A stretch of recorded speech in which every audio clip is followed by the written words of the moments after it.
1, 2, 3. Cloudette. Cloudette was a cloud, a very small cloud. Usually, she didn't mind being smaller than the average cloud. That's the average one. In fact, being small had lots of advantages. She could sneak through tight spaces and hide in small places. And she even had a special little space that always made her feel cozy at night.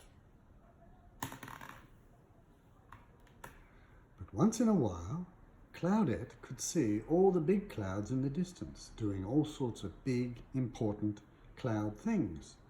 This made her want to do big, important things too. Boom!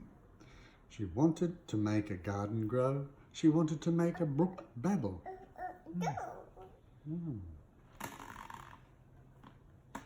She wanted to make a waterfall fall, and she thought nothing would be more fun than giving some kids a day off from school with some snow.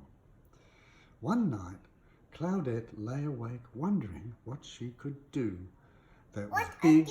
Yes, that was big and important. She thought maybe she could work for the fire department. But the fireman said, "Sorry, we just got a brand new pumper truck." Or maybe they needed some help down at the garden centre. But the worker said, "Sorry, these plants take tons of water." But nobody seemed to need her, even at the car wash. "Sorry, it's all done by machines." Cloudette was feeling blue. The next day, there was a big storm in her neighbourhood. Lightning. The sky got dark and the rain poured down and the wind blew harder than she'd ever seen wind blow before. Spinning around. Goodness. When the storm finally stopped, Cloudette realised she'd been blown far from her neighbourhood. There's a big eagle in the tree, and there's the sun over there. She didn't know anyone here. She's trying to say hello. "Hello, hi, howdy, how you doing?" And they didn't seem eager to get to know her.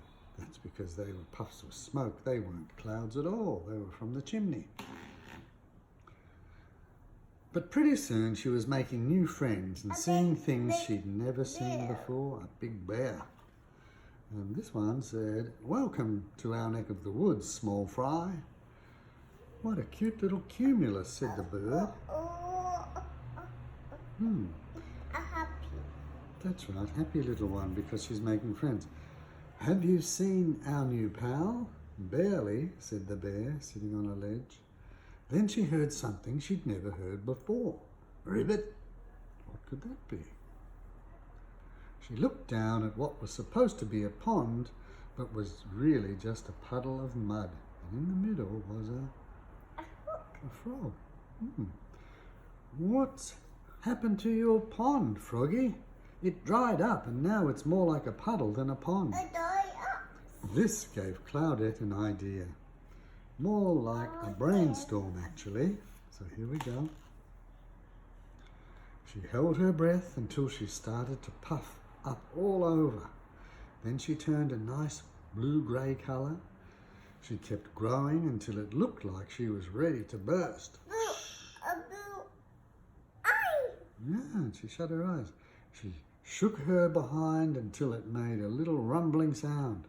Not quite what you'd call thunder, but enough to let people know they should grab an umbrella. Then she did what she'd wanted to do for ages. Oh, she let it pour down on top of the frog. What happened? Cloudette rained on that little puddle until it grew into a big puddle, and she kept on raining until that big puddle grew into a perfect pond. Oh, as soon as she stopped, frogs of every stripe and spot came jumping into the pond. Wow. Amazing. They all let out a big thank you in unison. Ribbit! Cloudette was exhausted but happy. Thank you in frog. That's what ribbit means. And here we go.